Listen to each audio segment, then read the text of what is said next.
తెలంగాణ వ్యాప్తంగా హెచ్ఎస్సీఏ పరిధిలో ఉన్నటువంటి క్రికెట్ క్లబ్బుల్లో అవినీతి జరిగిందని Telangana cricket association secretary Guruva Reddy అన్నారు.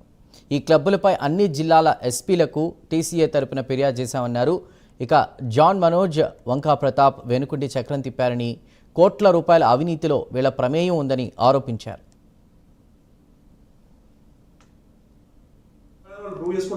ఫోరెన్సిక్ ఆడిట్ ఈ రోజు వరకు 2017 ఫోరెన్సిక్ ఆడిట్ ఈ రోజు వరకు క్వాలిఫై కాదు. 8 సంవత్సరాలు అయింది, దానికి క్లారిటీ రాలేదు.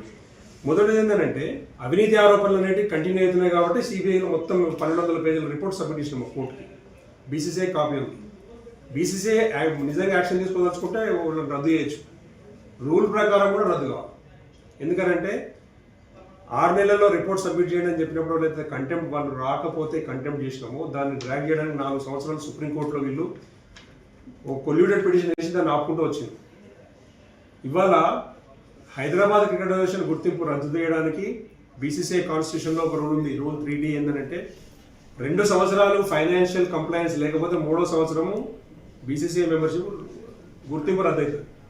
దాని ప్లేస్లో ఎగ్జిస్టింగ్ కాంపిటీటర్ అసోసియేషన్ కానీ నాన్ రికగ్నైజ్డ్ అసోసియేషన్ కానీ ఉంటే వాళ్ళని గుర్తించాలని రూలే ఉంది.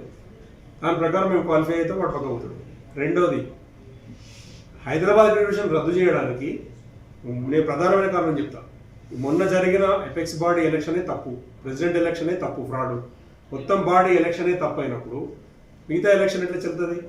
ప్రెసిడెంట్ ఎలక్షనే చెల్లదు. ఎలక్షన్ ఎందుకు చెల్లదు అంటే ఆ ప్రెసిడెంట్ ఆధ్వర్యంలో తీసుకున్న నిర్ణయాలన్నీ తప్పులేనాయి.